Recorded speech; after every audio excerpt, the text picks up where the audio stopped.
series to possibly build up to Austin Aries winning the championship at a later date. I would be totally fine for that. I think that'd be amazing. But Neville picked up the victory, and honestly, spot on him for doing that. The next matchup was a 33-man battle royal for the Andre the Giant Memorial Trophy. This matchup was insane. I mean, Braun Strowman eliminated Big Show, and then everybody helped eliminate Braun Strowman. So much crazy stuff happened. Trying to remember who Rob, I think it was either Matt or Rob, or I forgot what their name was. Some football player came in and helped Mojo Rawley take down Jinder Mahal. Tyson Bang made his debut in here. Killian Dane made his debut in here, and they both looked really good. The finish was just why. Mojo Rawley eliminated Jinder Mahal to win the Andre the Giant Memorial Battle Royal Trophy. I just don't understand why this happened. It just didn't make any sense to me. Mojo Rawley is not one of those guys that I see really being a big star, which is one of the reasons why I thought that's why the Andre the Giant Memorial Battle Royal was there, to really help push stars to that next level.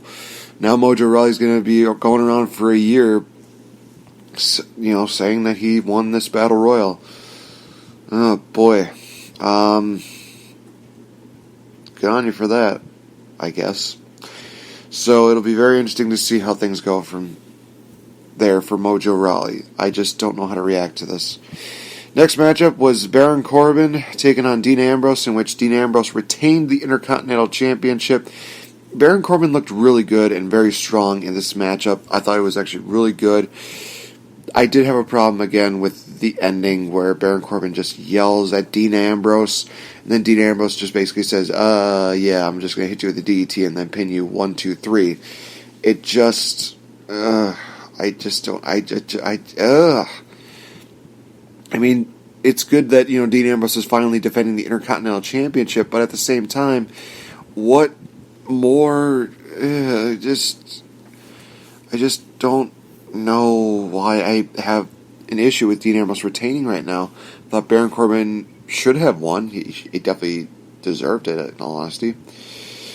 It's just one of those things where it's just like, I don't understand it. I'm just left with my head scratching. Just didn't make too much sense.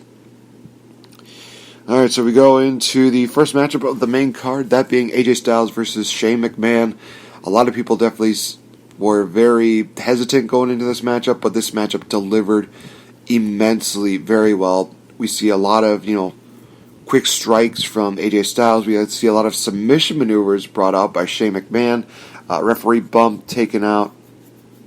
And we see Shane McMahon and AJ Styles use a couple weapons just to kind of bring in the hardcore element, I guess. And then we see Shane McMahon go for the diving elbow. He misses. Styles throws him into the ring. Styles hits a phenomenal forearm for the 1, 2, 3. Styles gets the victory. So AJ Styles gets his WrestleMania win, and I am totally okay with that. So in all honesty, not a problem. The next matchup was for the United States Championship matchup. Kevin Owens defeating Chris Jericho to win the title. This matchup, in all honesty, should have been put on later in the card because this was a really good matchup. The storytelling between the two of them, the chemistry that they had, really just made for an incredible matchup. Chris Jericho came out with a giant list, and there was just this light-up scarf that he had on. It was amazing. Kevin Owens coming out being Kevin Owens as he was. Really funny moment that I thought that happened in this matchup was Chris Jericho hitting a code breaker after an attempted pump-up powerbomb. Referee calls for the 1, 2, and just before 3, Kevin Owens actually takes his finger, not his hand, but his finger, and puts it on the bottom rope. That just shows again that Kevin Owens just does an amazing job of just trolling anybody that he can because he's Kevin Owens and he can do it because he's awesome. Flat out, just an amazing, amazing wrestler, and I loved this matchup. I thought it was really good. It went on for 16 minutes and 20 minutes. Well, 16 minutes and 20 seconds. Wow, that's pretty good. I kind of wish that they would have gone on just a little bit longer, but Kevin Owens hit a power bomb on the outside for the victory. It was, again, a really good matchup. I think they could have gone a little bit longer with it, but I think they're going to save that for the rematch at the Extreme Rules pay-per-view that happens next month, I believe. So, very interested in seeing what they do when Chris Jericho comes back from his tour and everything. The Fatal 4-Way Elimination match for the WWE Raw Women's Championship. Bayley defeating Charlotte Flair, Nia Jax, and Sasha Banks. Start of the matchup, Nia Jax just looked like a complete beast. She clotheslined all three women at the same time. She brought everybody down. She just was just a massive, cohesive woman just to try and beat down. The two spots that really stood out with this for Nia Jax were the double. Bayley and Sasha were doing like a double back suplex, and Charlotte assisted them by using a big boot. Nia just looked like she just got almost killed. And then there was a triple powerbomb hit on Nia, which looked amazing, and that would eventually eliminate Nia Jax. Done and done. Then Charlotte would go on to eliminate Sasha Banks by throwing Sasha into the second turnbuckle, seemingly knocking out Sasha Banks. And then all that was left was Bayley and Charlotte Flair. And in the end, Bayley picked up the victory and won the title. All in all, pretty good matchup, but once Sasha was eliminated, once Nia was eliminated, everybody knew who was going to win. So it kind of didn't exactly pan out too well, now did it? No. Next matchup was for the Raw Tag Team Championships and was advertised as a triple threat ladder match. And that is what seemingly happened. Luke Gallows were set and Carl Anderson were set to defend against Cesaro and Sheamus and Enzo Amore and Big Cass. But the New Day came out and they said, we've been told that this is now going to be a fatal 4-way ladder match. But who, pray tell, is going to be the final team? Out comes Matt and Jeff Hardy, who 24 hours ago lost their Ring of Honor Tag Team Championships to the Young Bucks in a ladder match, and conveniently, they're being put in another ladder match a few hours later. Here's the interesting part about it: their team was the Hardy Boys. Their theme was the Hardy Boys, dun dun dun dun dun dun dun dun deal, and Matt Hardy still looked like Broken Matt, where he still had the white hair, and he was still doing the gimmicks, and Jeff Hardy came out looking like Jeff Hardy. So there was a lot going on with this matchup. Cesaro and Sheamus just looked amazing. Cesaro using the giant swing, and then Sheamus doing the beat of the drum. Enzo and Cass, they were probably looked very weak in this matchup, which was very sad to see. But I'm not going to criticize them too much. Luke Gallows and Carl Anderson, they looked really good. But the people who shined the most was indeed the Hardy Boys, Matt and Jeff. They just really made things interesting. Matt Hardy hit a twist of fate from the top of the ladder on Carl Anderson. Jeff Hardy hit a swanton bomb on Cesaro. He tried to get Cesaro and Sheamus, but I think he undershot the spot, so he only got Cesaro. So it's going to be very interesting to see what kind of deal happens in the near future. But that would allow Matt Hardy to climb the ladder, retrieve the titles, and they would go on to be the new Raw Tag Team Champions.